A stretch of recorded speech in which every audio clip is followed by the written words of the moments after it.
Здравствуйте, дорогие друзья! Я рада вас приветствовать на моем канале. Сегодня в данном видео я украшаю морозный зимний торт, который подойдет на разные зимние праздники, и на Рождество, и на Новый год, на день рождения, на юбилей зимний.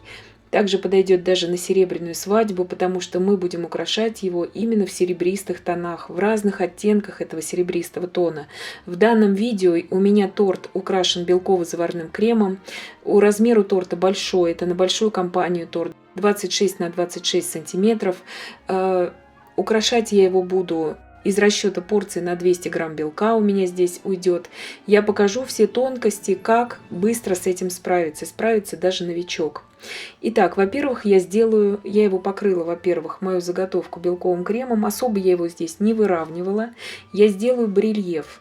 Барельеф я буду делать элементарный такой, насадка номер 17. У меня здесь 6 миллиметров, открытая звездочка. Морозные такие будем завитки делать на поверхности нашего, так слегка выровненного торта. Просто делаем завиток и внутри еще одну запятую. И обязательно здесь самый главный принцип, это чтобы мы располагали эти завитки постоянно как бы спиной друг к другу, скажем так, чтобы они у нас не были параллельно, не стояли, да, а чтобы постоянно менялся у них ракурс. Вот это нужно соблюдать, и тогда все у нас получится. И движение самого, чтобы он получался более ровным, этот завиток, нужно движение делать быстро, то есть не тянуть его долго, иначе будет тогда искривляться эта дуга наша. И так по всем 4 сторонам я прохожусь. Сейчас я покажу, как сделать вот такой бордюр. Нажали, отпустили, нажали, отпустили. Самый простой бордюр. Видите, справится даже новичок. Уголки укрепляем слегка кремом, чтобы торт смотрелся так более основательно.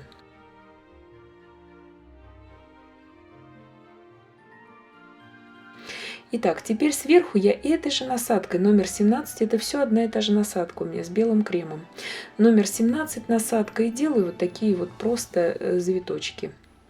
Они делаются очень просто в разные стороны и также по всем 4 сторонам торта. Такой торт у меня получился. Теперь смотрите, я буду делать хвою. Здесь у меня насадка номер 13, 3 мм открытая звездочка. И это я делаю специально, показываю сейчас для тех, многие очень пишут, что нет насадки травка. Именно для тех показываю, у кого нет насадки травка, чтобы побыстрее сделать хвою. И вот таким вот образом мы делаем хвою. Просто покажу здесь на одной веточке. Это у тех, у кого нет насадки травка. Я же потом это все в процессе работы сейчас дополню насадкой травка. Но и насадкой просто открытая звездочка небольшая можно это сделать.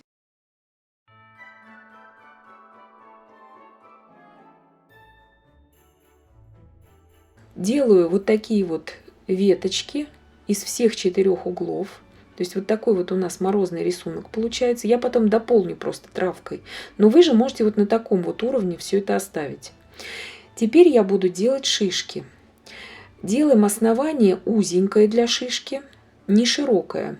Насадка номер 80, обычная хризантема.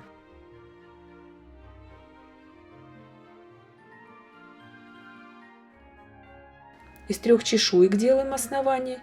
И в шахматном порядке спускаемся шаг за шагом вниз. Делаются они очень просто. Теперь хочу сказать о цвете крема.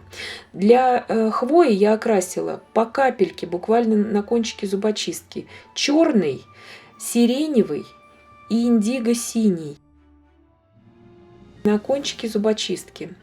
И то же самое я делаю и шишки этим же цветом, но сам кондитерский мешок я окрасила темно-сиреневым цветом именно с той стороны, где выпуклая сторона у насадки хризантема. И все, больше здесь я ничего не делаю. Цвет у них такой серовато-сиреневатый получается. Вот на камере, я не знаю, наверное, плохо передается. Но обязательно окрашиваем это, чтобы чешуйки, как и в природе, смотрелись более естественно.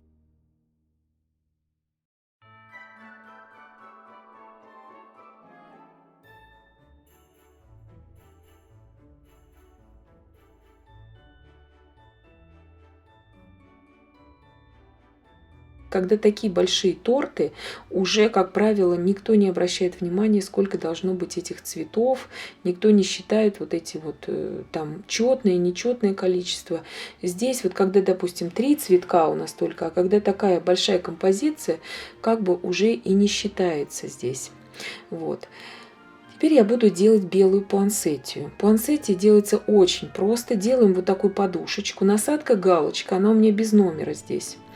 И вытягиваем 3 лепестка сначала, как бы наверх мы их вытягиваем. И потом снизу под ними как бы еще 3 лепестка. И сверху 3 маленьких. И все, и цветок готов.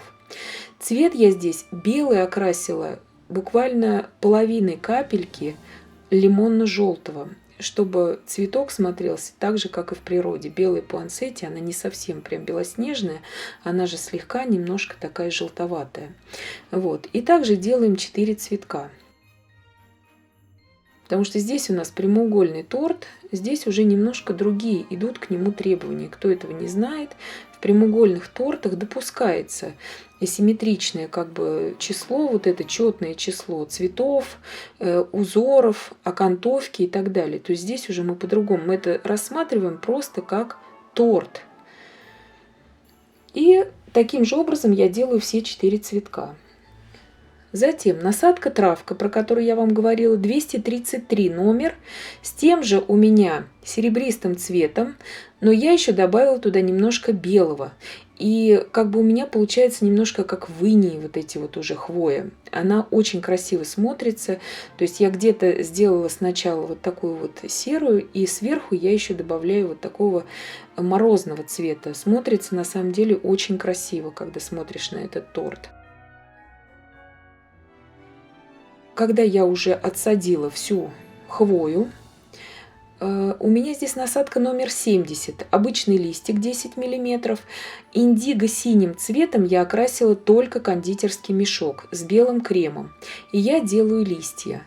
Слегка такой холодно-синий цвет у нас получается. Именно не бирюзово-синий, а индиго-синий, такой как джинсово-синий. Он очень дополняет всю эту композицию. То есть здесь вот таких вот зеленовато-бирюзовых тонов я не использую. Я наоборот как бы ухожу синий-сиреневый такой у меня здесь тон. Это как бы такие сумерки. Вот очень он напоминает такие какие-то рождественские сумерки. Вот. И морозные такие именно. Можно на святки приготовить этот. Вот когда у нас 2 недели же святки впереди еще. Все друг к другу ходят в гости. И можно пойти в гости с таким тортом. Тем более здесь у нас, в принципе, он такой нейтральный тортик. И можно здесь и какую-то написать и надпись. И, допустим, и зимнему имениннику очень часто девочки не знают, как украсить зимний торт. Вот такая вот одна из многочисленных идей.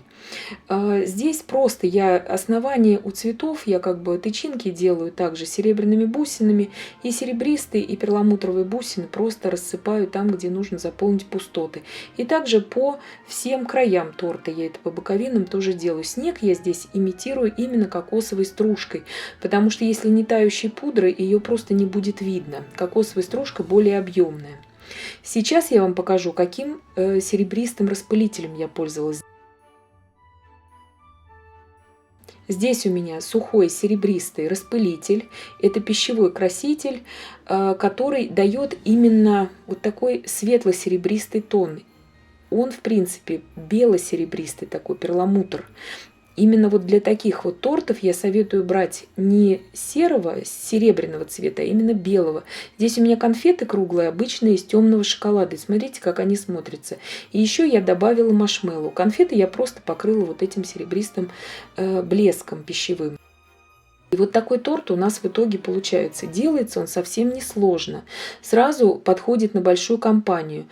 Торт у меня почти 4 килограмма весом. Ушло на него белка из расчета порции на 200 грамм. Я варила белка, весь крем у меня ушел. И надеюсь, что идея такая кому-то пригодится. Сейчас на праздники, в зимний период. И пуансеттию, смотрите, я тоже из вот этого распылителя сухого, я ее побрызгала, и она очень красиво смотрится.